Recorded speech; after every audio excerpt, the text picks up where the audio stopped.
What if your last name could make you untouchable? What if an entire family wasn't just disliked, but officially legally declared unclean? No crimes, no rebellion, no evidence of treason, just a mark stamped onto their blood. And once that mark was set, it was unstoppable. Why did the rulers decide this family had to be erased? And what secret were they trying to hide? The year was 1567. The city, a bustling capital where religion and power were inseparable, and bloodlines dictated everything. In this world, noble families didn't just inherit land or titles. They inherited trust, influence, and sometimes fear. Purity wasn't a moral code. It was survival. A single rumor could ruin generations. And in this city, a family lived quietly at the top, respected, wealthy, untouchable, until a shadow fell over them. It began with whispers, small rumors about secret marriages, impure alliances, and questionable loyalties.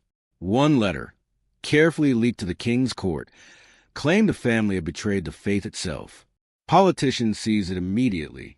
Fear was more persuasive than truth.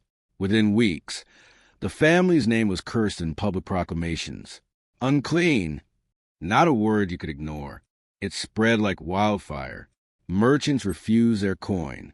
Servants abandoned their estates. Even allies turned away. The label didn't just stick. It consumed them. First came the exile. Families dragged from their homes, possessions seized, doors barred. Records of their achievements vanished.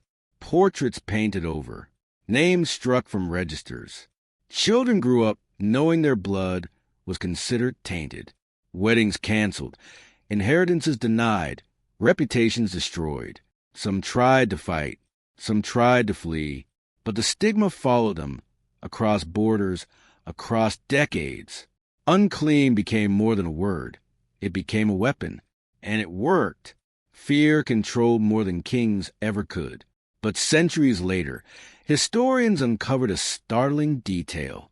The family wasn't guilty of betrayal, impurity, or secret crimes. The accusations were manufactured. Propaganda designed to destroy a rising rival to the throne. Their real crime? Power, influence, threat.